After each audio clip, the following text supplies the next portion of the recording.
En la sesión anterior entramos en la fase final de esta peregrinación que está antes de alcanzar el punto culminante y nuestro objetivo, que es Romanos 8.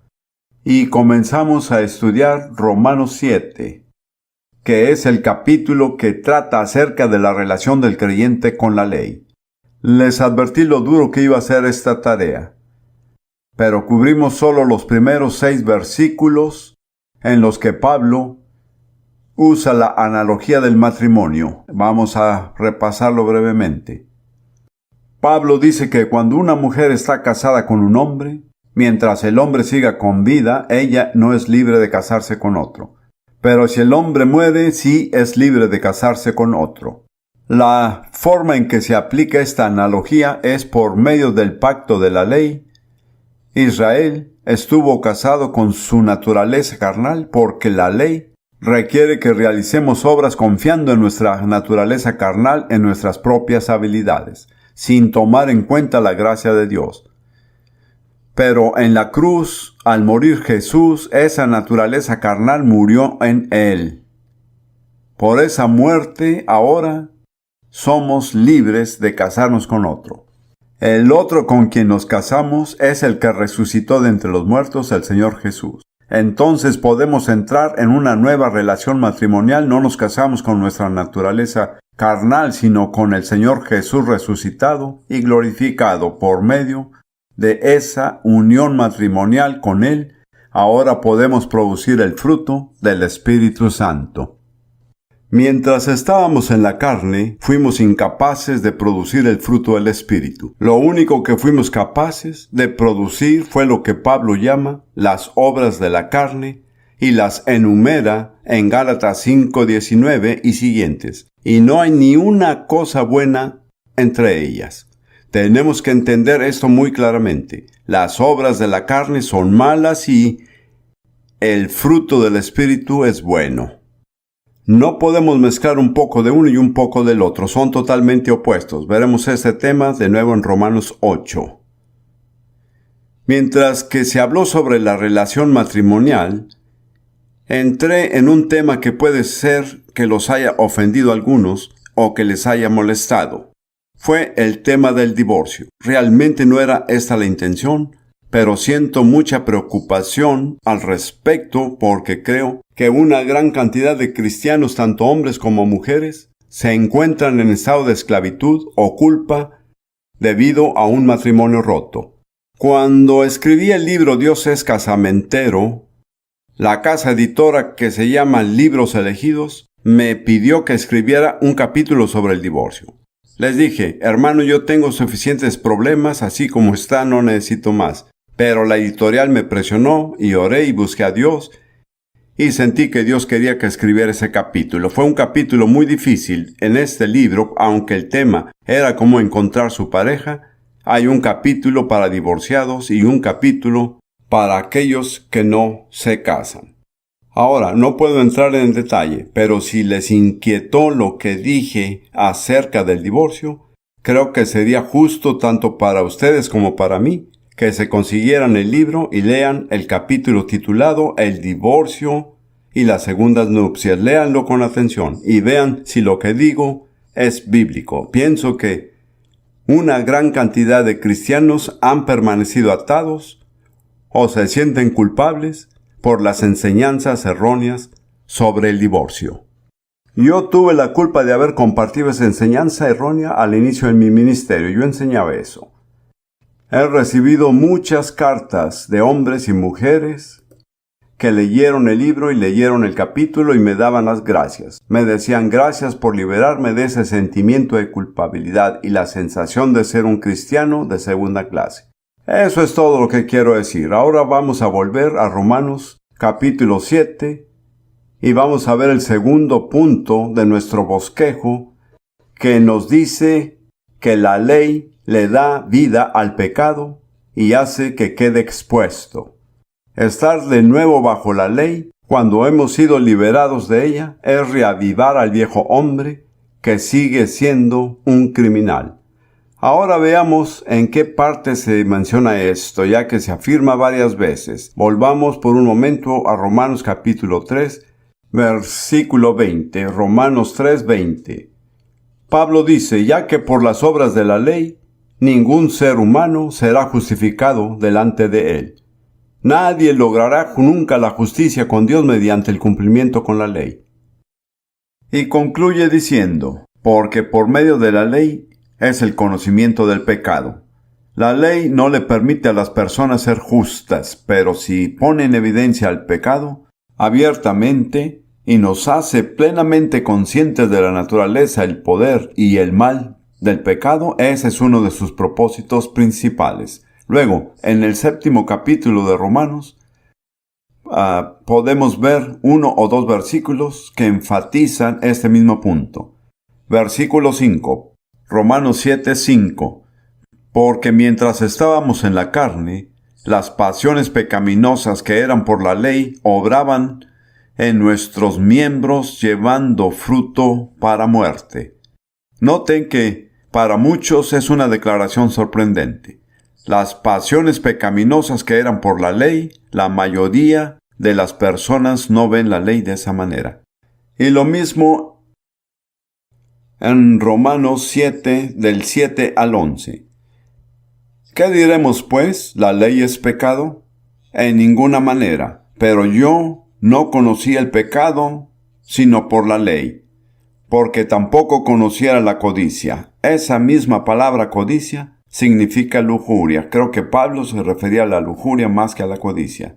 Porque tampoco conociera la concupiscencia, si la ley no dijera, no codiciarás, o no codiciarás en la lujuria. Así, lo que el mandamiento hizo, siendo uno de los 10 mandamientos, es poner al descubierto la naturaleza y el poder de la lujuria o la codicia.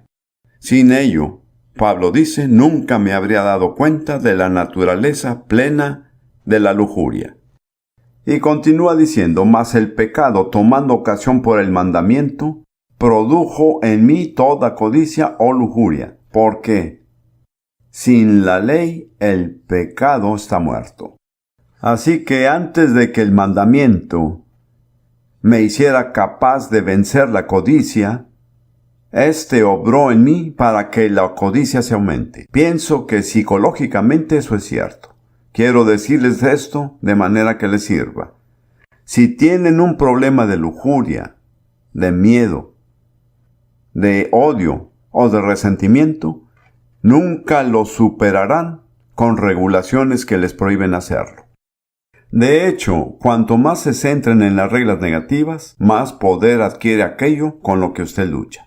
Si siguen diciendo no debo tener lujuria, la mente se le llenará de lo que es la lujuria. Así que en vez de liberarlos de la lujuria, los esclaviza. Lo mismo pasa con el miedo, con el resentimiento. Si usted dice no debo irritarme con mi suegra, no debo hacerlo. Bien, la próxima vez que vea a su suegra solo podrá pensar en el resentimiento. Eso no es la salida al problema. Luego, Pablo dice una declaración sorprendente, a la que volveremos en un minuto. Él dice, al final del versículo 8, porque sin la ley, el pecado está muerto. Les diré que medité sobre esta declaración durante años. Creo que Dios me ha dado la respuesta, pero ahora seguiremos leyendo, para completar nuestro estudio. Versículo 9, y si yo sin la ley vivía en un tiempo, pero venido el mandamiento, el pecado revivió y yo morí. En el momento en que el pecado vive, yo muero. ¿Se entendió? Y hallé que el mismo mandamiento que era para vida, a mí me resultó para muerte. Porque el pecado, tomando ocasión por el mandamiento, me engañó y por él me mató. ¿Por medio de qué el pecado fue muerto? Díganme. Por medio del mandamiento, así es. Bien, y esas no son palabras de Derek Prince. Esto fue escrito mucho antes de que yo existiera. Y seguimos con los versículos del 16 al 21. Y si lo que no quiero, esto hago, apruebo que la ley es buena, de manera que ya no soy yo quien hace aquello, sino el pecado que mora en mí. Y yo sé que en mí, esto es, en mi carne, no mora el bien. He comentado unas veces que hay una diferencia entre Pablo y nosotros, es que él lo sabía y nosotros no. Y yo sé que en mí, esto es, en mi carne, no mora el bien, porque el querer el bien está en mí, pero no el hacerlo. Porque no hago el bien que quiero, sino el mal que no quiero, eso hago. Y si hago lo que no quiero, ya no lo hago yo, sino el pecado que mora en mí. ¿Se dan cuenta de lo que hace el mandamiento? Al hacer que nos pongamos de parte de la ley de Dios y decir así es como se debe de actuar, y luego descubrir que entre más tratamos de cumplirla, menos éxito tendremos. Y se ha revelado que hay algo en nosotros que obra en contra de nuestras buenas intenciones. ¿Cuál es el nombre de eso? El pecado, así es. Entonces, ¿qué ha hecho la ley? Ha puesto al pecado al descubierto. Antes el pecado acechaba, pero en la mayoría de los casos no nos percatábamos. Entonces la ley sirve un propósito dado por Dios, pero no es el propósito de hacer justas a las personas. Eso viene de otra manera. Ahora, quiero que volvamos a lo que para mí es una declaración sorprendente, en el versículo 9. Y yo sin la ley vivía en un tiempo, pero venido el mandamiento, el pecado revivió, y yo morí. Ahora les voy a ofrecer 3 explicaciones de lo que Pablo está diciendo. Y yo sin la ley vivía en un tiempo, pero venido el mandamiento, el pecado revivió, y yo morí. En primer lugar, como descendiente de Adán, Pablo, en cierto sentido, fue representado por Adán como lo fuimos todos nosotros. Adán estaba vivo en el jardín. Era un ser perfecto, sin corrupción ni defecto de ningún tipo. No se sabe por cuánto tiempo siguió en esa condición. Pudieron haber sido cientos de años, simplemente no se sabe. Pero cuando llegó el mandamiento, el pecado cobró vida. La rebeldía se levantó en él e hizo lo mismo que le dijeron que no hiciera. Debe de haber habido miles de árboles en ese jardín. Pero él quería tomar el único árbol que estaba prohibido. ¿Se entiende? Y cuando él comió de él, el pecado cobró vida y él murió. Dios se lo había advertido. Le dijo que el mismo día que lo coma seguramente morirá. Él vivió físicamente 900 años, pero murió espiritualmente. Fue separado de Dios por su rebeldía. Ya no era apto para la presencia de Dios. Cuando Dios entró al jardín se escondió. Ya conocen la historia. Esa es una posible explicación que aplica a todos nosotros, ya que todos descendemos de Adán. Pablo era israelita y la mayoría de nosotros no lo somos. Y debemos recordar que la ley no redimió a Israel de Egipto y de su esclavitud. La ley no lo sacó.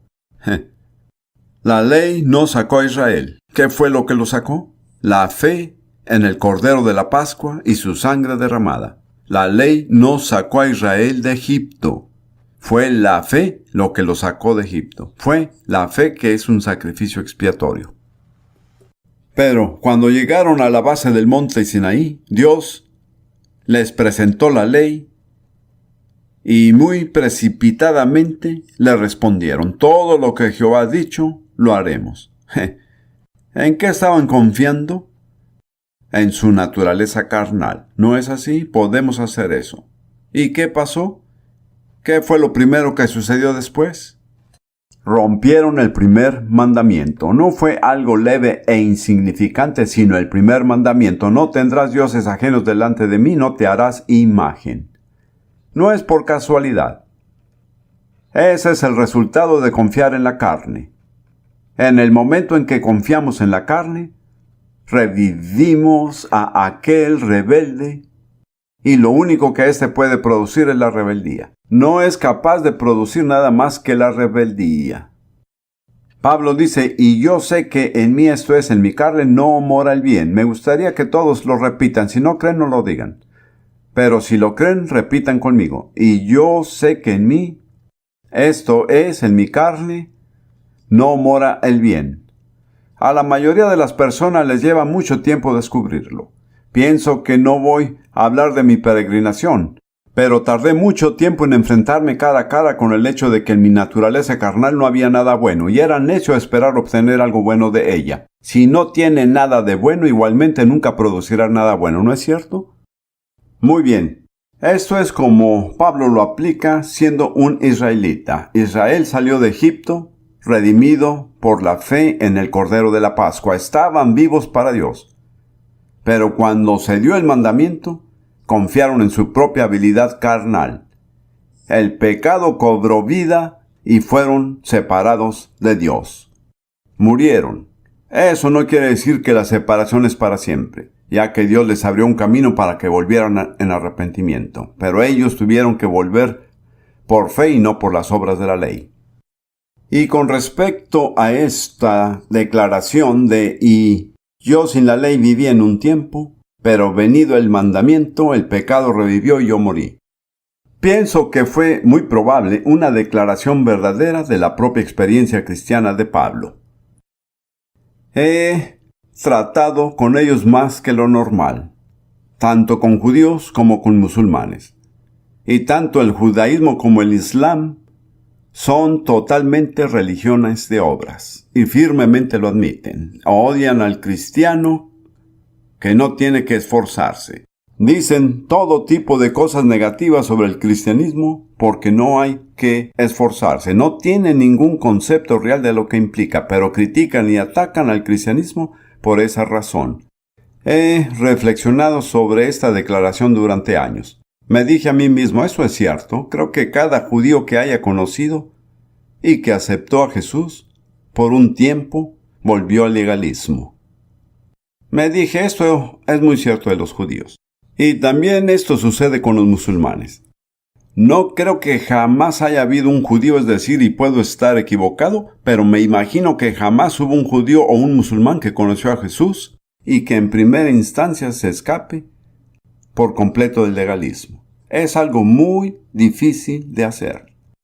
De todas las cosas en esta peregrinación, escaparse del legalismo es lo más difícil.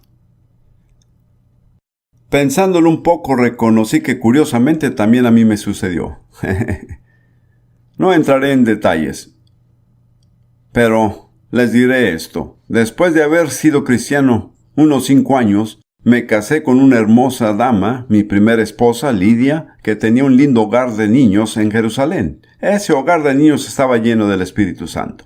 Aquellas niñas caminaban en el Espíritu, oraban, veían milagros, veían visiones, veían respuestas a la oración. Luego llegué yo y me convertí en el señor de la casa. Y pensé, tiene que haber reglas aquí. Tienen que tener tiempos establecidos para la oración, para el estudio bíblico. Pero así fue. Eché a perder todo lo que Dios había hecho. Creo que Dios en su misericordia lo recuperó al final.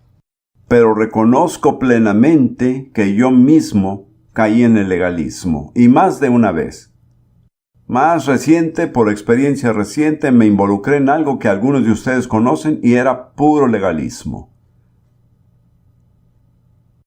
No hablaremos sobre este tema más. Gracias a Dios que me sacó. Muy bien. Querrán decir que la ley es algo malo. Pablo dice que al contrario, que la ley es totalmente buena. Lo malo no está en la ley, está en nosotros. Entonces veamos lo que dice Pablo aquí sobre la ley. Esperen un momento, antes de hacerlo permítanme mostrarles algo más cuando se regresa a estar bajo la ley. Esta es una escritura que casi nunca dejo de citar cuando estoy dando una prédica. Jeremías 17, versículo 5. Jeremías 17, 5. Igual, si no encuentro la página, me lo sé de memoria. Pero veamos si la puedo leer. Así ha dicho Jehová, maldito el varón que confía en el hombre. Falta completarlo. La palabra en hebreo significa confiar en la carne. O confiar en el hombre. Y pone carne por su brazo y su corazón se aparta de Jehová. ¿Entienden? Eso es legalismo. Cuando conocemos al Señor, probamos su gracia, experimentamos su poder sobrenatural y su liberación de la esclavitud y del pecado. Y luego volvemos a confiar en nuestro propio esfuerzo, nuestras propias reglas, propios programas, en todo lo que las iglesias se involucran. nuestro corazón se aparta del Señor. Y hermanos míos, el hecho esencial es que caemos bajo la maldición. Maldito es el hombre que conoce al Señor, experimentó su poder y recurre a su propia fuerza y esfuerzo.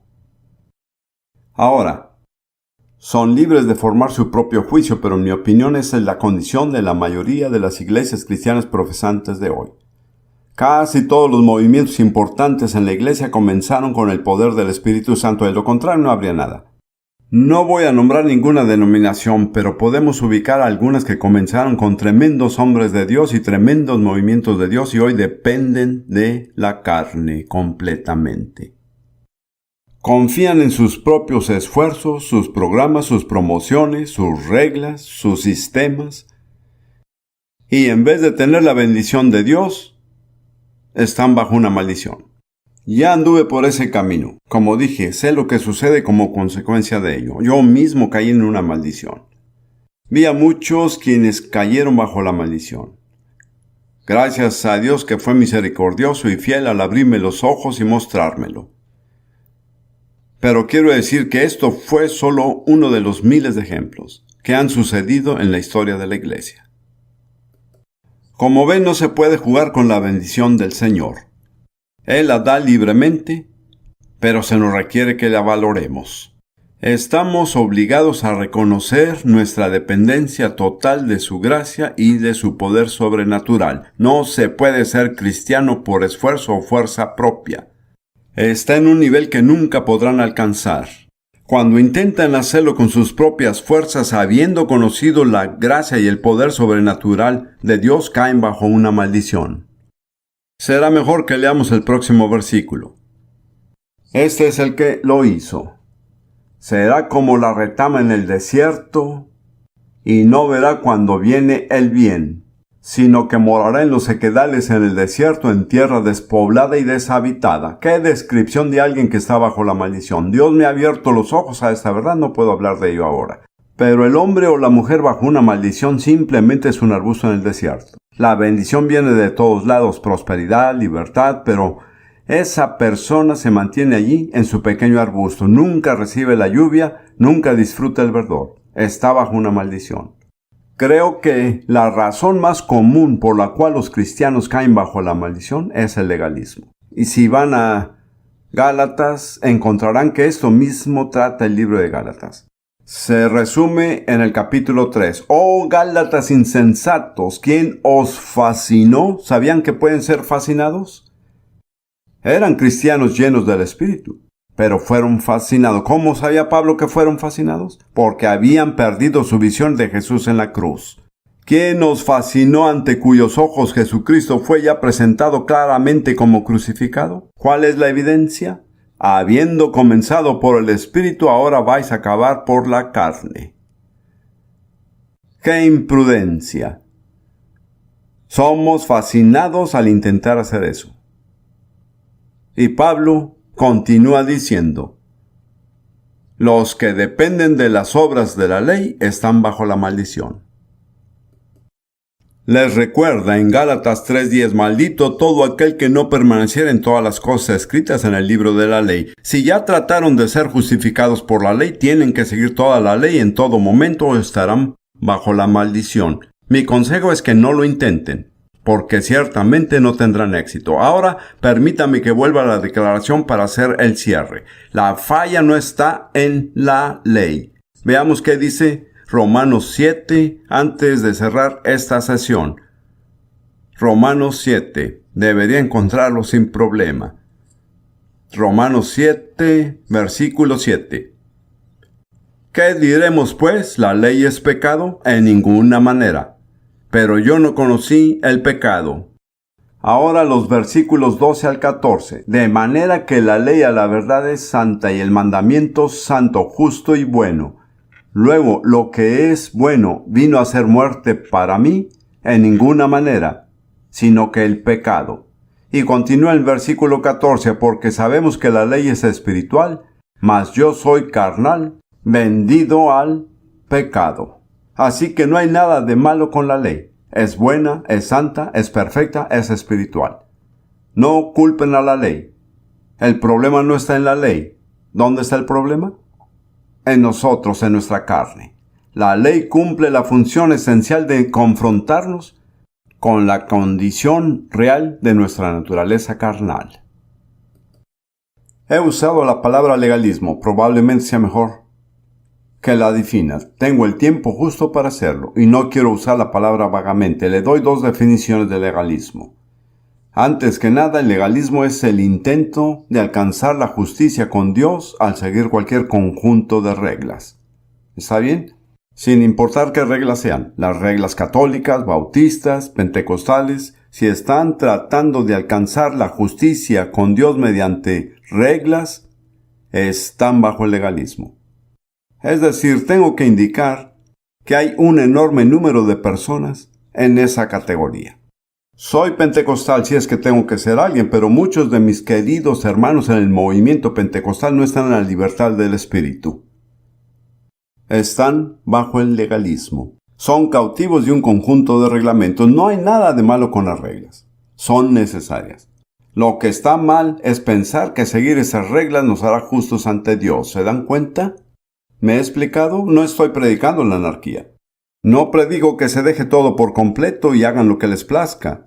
Lo que estoy diciendo es que no se engañen pensando en seguir todas las reglas. Mi amigo Bob Mumford dijo que en la iglesia donde él pastoreó tienen 33 reglas. Alguien se le acercó y le preguntó por qué Moisés tiene solo 10 mandamientos y nosotros 33. Y aunque siguieran las 33 reglas, no los hará justos. ¿Lo entienden? La otra definición alternativa al legalismo es agregar algo más de nuestra parte a lo que Dios ha requerido para la justicia. Nadie está autorizado a agregar ningún otro de nuestros requisitos a lo que Dios requiere para la justicia. Y Dios dice, todo lo que pido es que crean en Dios, que entregó a Jesús por nuestras ofensas y lo resucitó para nuestra justificación. Eso es todo lo que hay que hacer para ser justo. En la sesión anterior vimos con cierto detalle la muy sorprendente declaración de que la ley expone al pecado. Lejos de darnos la victoria sobre el pecado, en realidad fortalece al pecado y provoca que pequemos, lo cual es una afirmación que asombra a la mayoría de las personas, aunque Pablo lo dice al menos media docena de veces en Romanos y probablemente también en otros lados. Así que consideramos cuál era la función de la ley y la respuesta fue que la ley no nos libera del pecado, pero nos enfrenta cara a cara con la realidad del pecado y con el mal y la debilidad inherente de nuestra propia naturaleza carnal. Por lo mismo nos lleva al punto donde recurrimos al camino alternativo de Dios, que es el camino de la fe y no de las obras. Ahora vamos a continuar con nuestro estudio de Romanos 7 y quiero indicarles que al ser enfrentado por la ley, esto tiende a producir en nosotros una especie de conflicto espiritual. Una guerra comienza dentro de nosotros. De hecho, Pablo explica que fue tomado cautivo en la guerra del pecado que está obrando en sus miembros. Supongo que entre más nos preocupemos por ser buenos y hacer el bien, más conscientes somos de este conflicto interno. A las personas no les preocupa la justicia o el bien. Quizás no tengan mucho conflicto. Pero cuando las personas más se preocupan y más desean hacer el bien, se vuelven más conscientes de este conflicto interno. Creo que la Biblia nos presenta una imagen de este conflicto con la experiencia de Rebeca. Recuerden que Rebeca era la esposa de Isaac y estuvieron casados por muchos años y no podían tener hijos porque Rebeca era infértil. No sé si hayan considerado cuántas mujeres en la Biblia que el propósito de Dios era que se convirtieran en las madres de los niños más prominentes. No eran fértiles. Sara, Rebeca y muchas otras.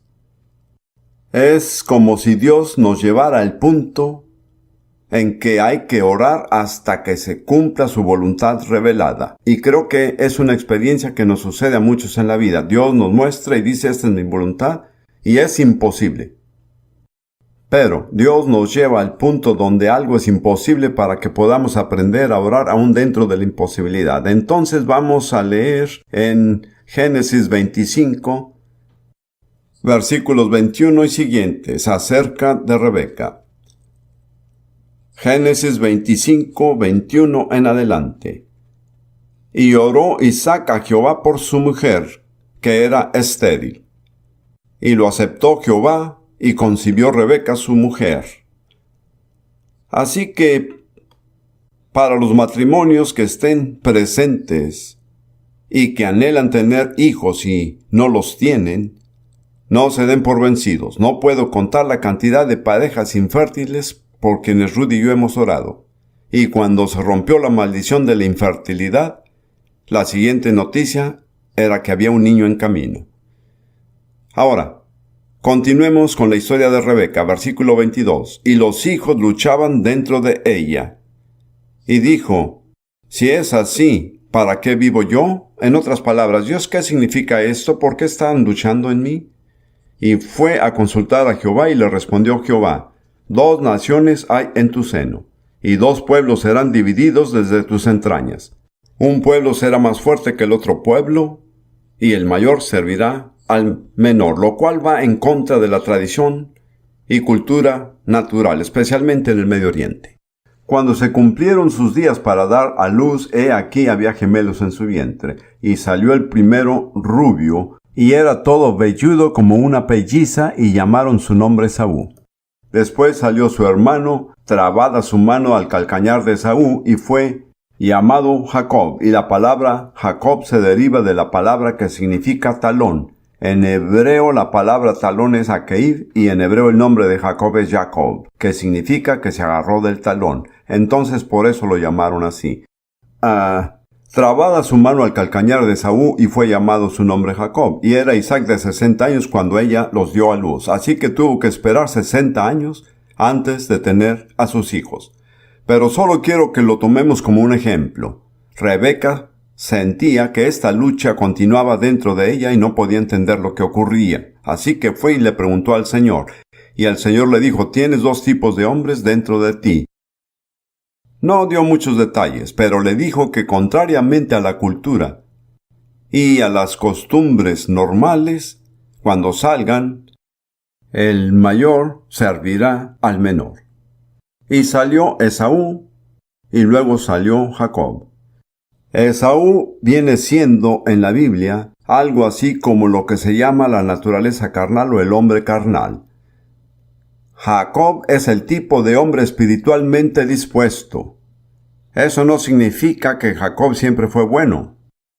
Quizás se preguntarán por qué Dios dijo, aborrecí a Esaú y amé a Jacob. En nuestra cultura actual, Esaú sería el bueno y Jacob sería el único contra quien todos se opondrían. Es un hecho singular pero cierto.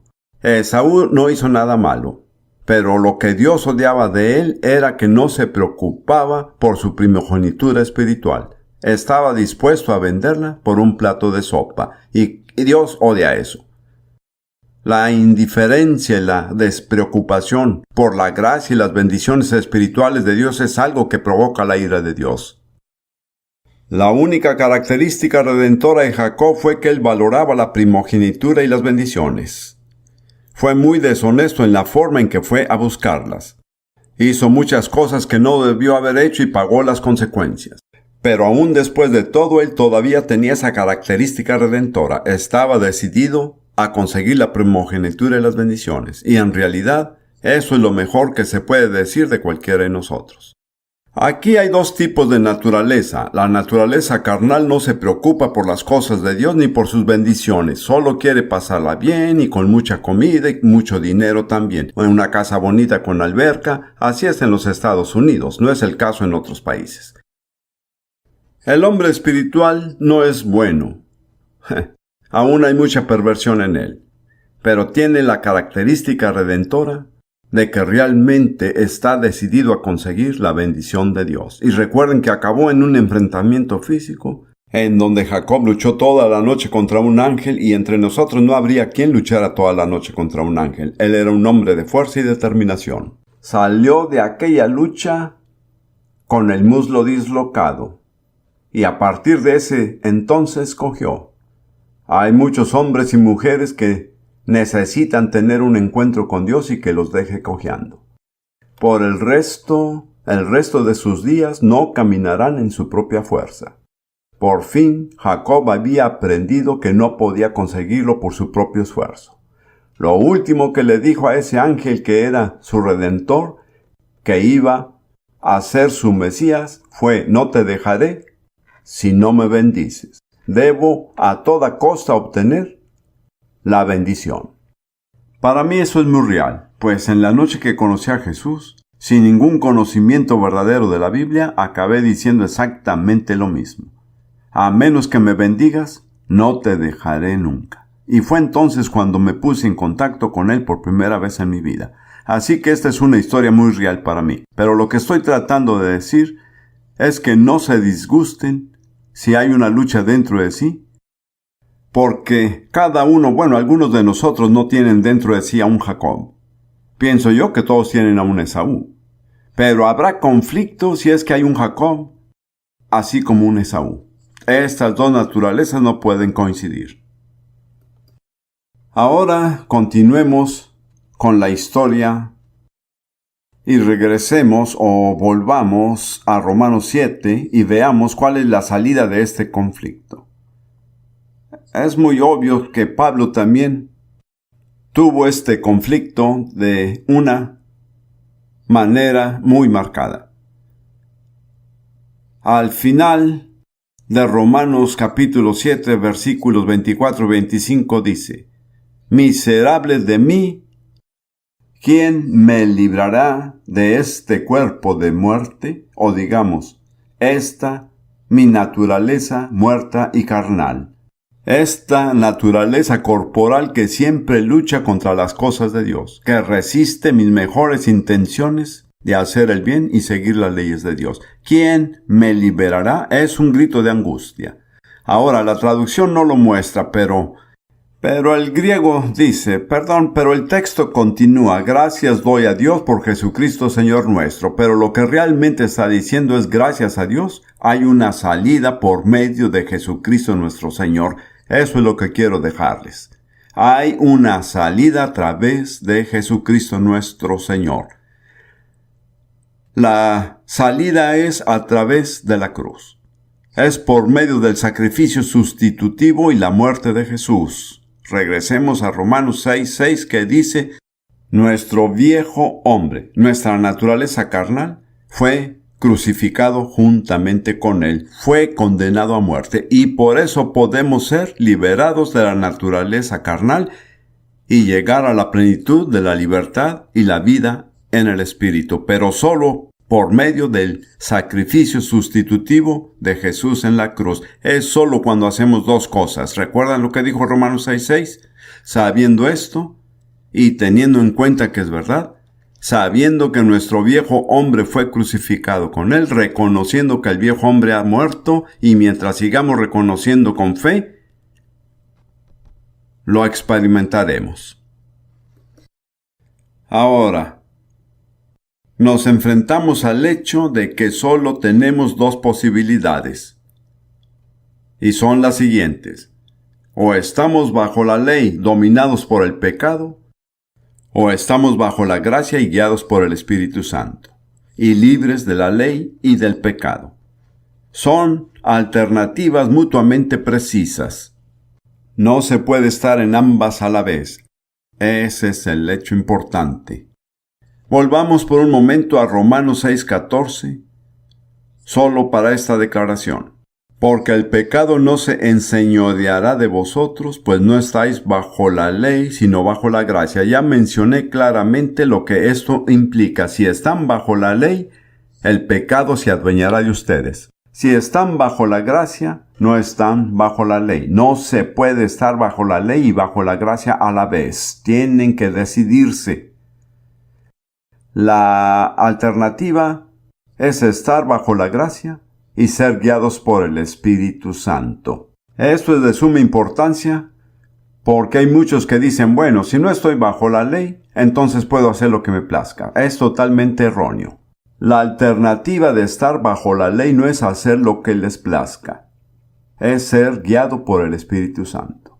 Y permítame decirles una cosa con certeza, el Espíritu Santo nunca los guiará a algo malo o que desagrade a Dios. Puede confiar en Él más que confiar en sus propios esfuerzos para cumplir la ley. Vamos a ver estas declaraciones que se hicieron poderosamente.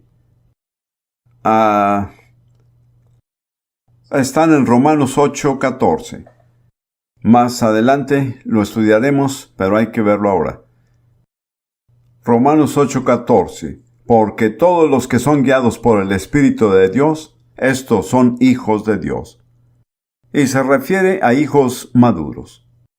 Como ven, para convertirse en un hijo de Dios hay que nacer del Espíritu Santo, ya lo sabían.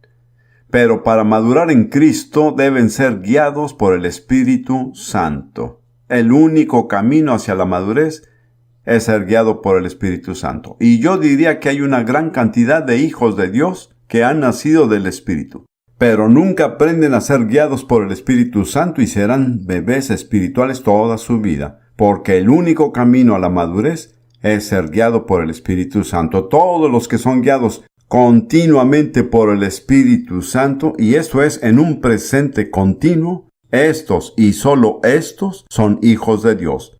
Le diré con toda claridad, la otra opción a estar bajo la ley es estar bajo la gracia. Y si están bajo la gracia, están siendo guiados por el Espíritu Santo. Nunca digan que el hermano Prince dijo que no hay que seguir ninguna regla y que se puede hacer lo que queramos. Es totalmente incorrecto. La alternativa para cumplir con todas las reglas es ser guiado por el Espíritu Santo. Las reglas están perfectamente, pero es imposible seguirlas.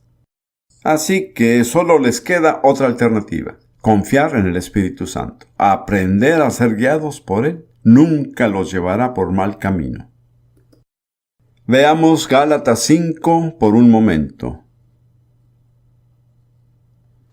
Y nuevamente veremos que se menciona la misma verdad. Gálatas 5, 18. Pero, si sois guiados por el Espíritu, no estáis bajo la ley. Más claro que eso no puede ser. Son alternativas mutuamente excluyentes. Si están siendo guiados por el Espíritu, no están bajo la ley. Si están bajo la ley, no son guiados por el Espíritu. Pero el único camino hacia la madurez es ser guiados por el Espíritu. No pueden llegar a la madurez estando bajo la ley. Muy bien. Ahora vamos a ver Primera de Timoteo 1. Este es uno de esos pasajes que me encanta leer y con un poco de picardía, porque va totalmente en contra de la manera de pensar de muchos cristianos. No es mi intención dejar atónito a la gente, pero a veces quiero despertarlos. Primera de Timoteo capítulo 1, 9. Leamos el versículo 8. Pero sabemos que la ley es buena, si uno la usa legítimamente, conociendo esto, que la ley no fue dada para el justo. ¿Se han hecho justos por la fe en Jesucristo? ¿Sí o no? Sí, entonces la ley no fue hecha para ustedes. Les daré una lista del tipo de personas para quienes fue hecha y pregúntense si quieren estar bajo esta lista. Sino para los transgresores y desobedientes, para los impíos y pecadores, para los irreverentes y profanos, para los parricidas y matricidas, para los homicidas, para los fornicarios, para los sodomitas, para los secuestradores, para los mentirosos y perjuros, y para cuantos se opongan a la sana doctrina. ¿Quieren pertenecer a esa lista? Para esto se hizo la ley. Así lo resume Pablo, según el glorioso evangelio del Dios bendito que a mí me ha sido encomendado. Este es el mensaje del evangelio. No pueden ser hechos justos por cumplir con la ley. La única forma en que se puede alcanzar la justicia es por medio de la fe en la muerte expiatoria y la resurrección de Jesucristo. Bien. Ahora, en Gálatas, Pablo de nuevo usa una analogía de la experiencia de los patriarcas. Los dos hijos que le nacieron a Abraham. Primero, Ismael y luego Isaac. Nuevamente tenemos los arquetipos. Ismael es del tipo de la esclava Agar. Pablo dice en Gálatas que Agar corresponde al pacto que se hizo en el Sinaí, al pacto de la ley. Entonces Ismael es el producto de la ley, representa las obras de la carne. Él es el resultado de que Abraham hizo todo lo posible para lograr el propósito de Dios por su propio esfuerzo. Perdió la paciencia, se cansó de esperar al hijo prometido y le hizo caso a su esposa, que dijo: tengamos un hijo de mi criada Agar, que no era inmoral en aquellos días, era perfectamente aceptable en la cultura de ese tiempo. Pero esto no provino de la fe, esto no fue por fe. La Biblia dice que todo lo que no se basa en la fe es pecado, ¿lo sabían? Romanos 14:23, todo lo que no proviene de fe es pecado. Se los digo, Dios perdonó a Abraham, pero pagó muy caro por ese acto. Y todavía hoy se sigue pagando. 4000 años después, los descendientes de Ismael son la principal causa de problemas para los descendientes de Isaac. Podría interpretarse como una advertencia de que no vale la pena originar nada en la carne, porque nos tocará pagar las consecuencias. Un dato interesante sobre Abraham es que sus únicos errores no fueron por hacer lo que Dios le dijo, sino que fueron por hacer más de lo que Dios le pidió. Pienso que pasa lo mismo con la mayoría de los cristianos comprometidos. El problema para nosotros no será desobedecer y no cumplir lo que Dios dice, sino actuar más de lo que Dios pide, haciendo lo que nos parezca y tomando nuestra iniciativa. El resultado siempre será un Ismael. A veces, ¿qué es lo más difícil de hacer? Esperar. Así es. Ahí es donde generalmente nos lanzamos y producimos un Ismael porque nos cansamos de esperar.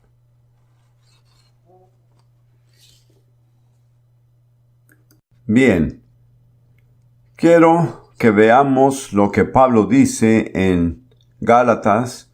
Él dice que cuando Isaac vino, Ismael inmediatamente comenzó a burlarse de él. La carne siempre ridiculiza al espíritu, ¿lo ven? Y Sara se enojó y contrarrestó su propio consejo. Qué típico cuando estamos en la carne. Ella le dijo a Abraham: ten un hijo de Agar, y luego le dice: echa a la esclava y a su hijo.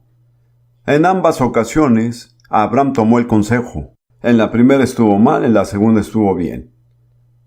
Pero este es el mensaje. Cuando llega el Hijo de la fe y la gracia, ya no hay lugar para la esclava y su hijo. Echar fuera la ley y los productos de la carne cuando venga el niño de la fe. Noten que Isaac no fue el producto de la habilidad de Abraham. Él fue el producto de una impartición sobrenatural de Dios. Es todo lo que se acepta. Lo que podemos hacer con nuestra propia habilidad nunca es suficiente para complacer a Dios. Tenemos que obrar en el nivel sobrenatural, que no significa convertirse en supercristianos, sino en cristianos. No pueden vivir la vida cristiana al nivel de sus propias habilidades. Solo tiene que leer el Sermón del Monte y preguntarse: ¿cuánto de esto puedo cumplir con mi propia capacidad, fuerza y voluntad? Permítanme que lo repita, el cristianismo no es cumplir un conjunto de reglas. Ahora, estamos por ver algo de tremenda importancia. Estar bajo la ley cuando ya se ha conocido la gracia, y no me refiero a personas que nunca han conocido la gracia, pero cuando han conocido la gracia y se regresa a la ley, quedan fuera de la gracia. No pueden estar bajo la ley y la gracia al mismo tiempo. Gálatas 5, 3 y 4. ¿Cuál fue el problema de la iglesia de Gálatas? Que habían conocido la gracia y el poder sobrenatural de Dios de una manera maravillosa, y luego por culpa de falsos maestros sintieron que tenían que volver y cumplir con la ley de Moisés. Así que Pablo estaba más molesto con los Gálatas que con cualquier otra iglesia.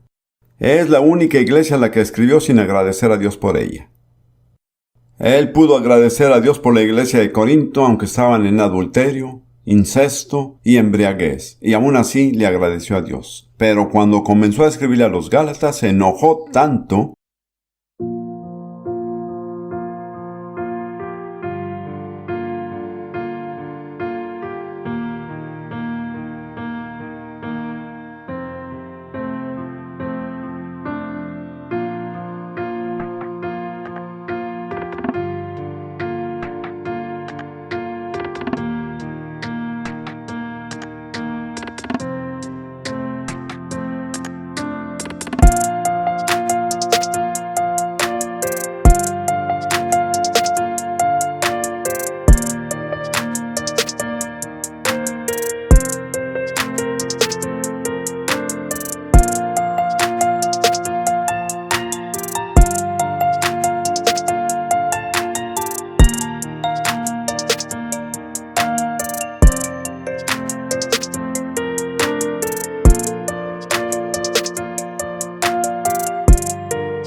que en lugar de decir doy gracias a Dios por ustedes, dijo estoy maravillado que pronto se alejaron del que los llamó por la gracia de Cristo.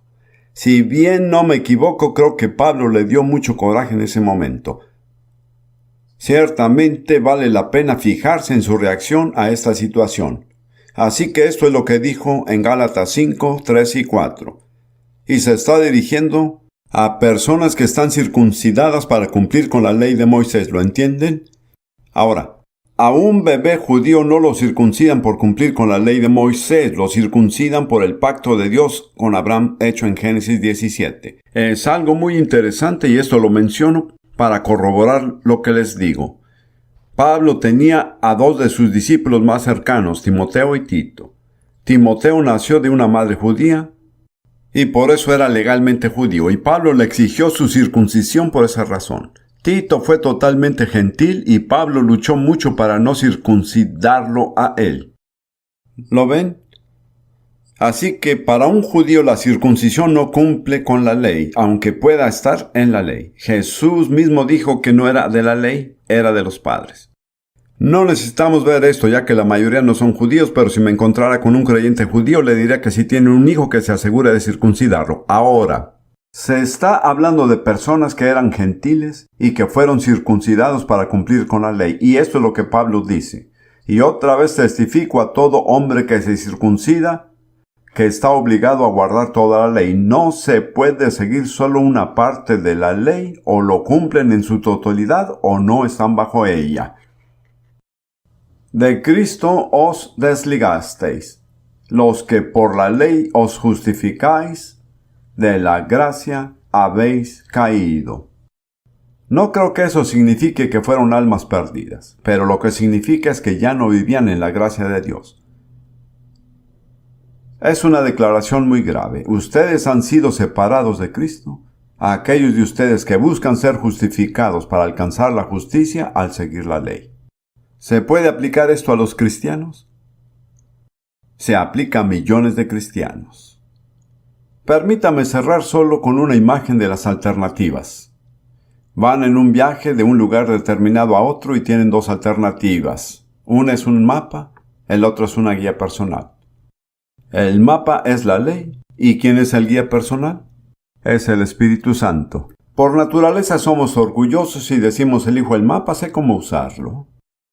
Así que comenzamos el viaje con el sol brillando, los pájaros cantando y avanzando sin ningún problema. Pero 48 horas más tarde, estamos en medio de un bosque, está totalmente oscuro, lloviendo, al borde de un precipicio y no sabemos si estamos al norte, sur, este o oeste. Eso es depender de nuestra capacidad para leer el mapa. El mapa no está mal, es perfecto. De repente se oye una voz amable que dice ¿puedo ayudarte? Y usted le dice, Espíritu Santo, te necesito, dame tu mano y guíame. Así que ahí estamos, el Espíritu Santo nos está guiando, seguimos en el camino, vamos bien, el sol brillando, y nos decimos, ¿sabes? Qué tonto fui, realmente no tuve por qué asustarme tanto, pude haberlo hecho yo solo. Nos damos la vuelta y ¿saben qué? El Espíritu Santo ya no está. Luego, unos 4 días después, estamos en medio de un pantano. Y cada paso que damos nos hunde más. Ahora, nos da mucha vergüenza decirle al Espíritu Santo que lo necesitamos. Pero Él dice, amablemente, quizá me necesitas. Oh, Espíritu Santo, sácame de este pantano. Y lo hace. Mi pregunta es, ¿cuántas veces más ha de pasarle esto? ¿Cuántas veces más vamos a rechazar al Espíritu Santo? ¿Cuánto tiempo pasará antes de darnos cuenta de que no podemos llegar con el mapa? El mapa es perfecto, el problema somos nosotros. Tenemos que tener al guía personal, luego le decimos al Espíritu Santo, mira, tengo un mapa. Él dice, gracias, pero no necesito el mapa, conozco el camino. Además, ese mapa lo hice yo. ¿Lo pueden ver? Amén.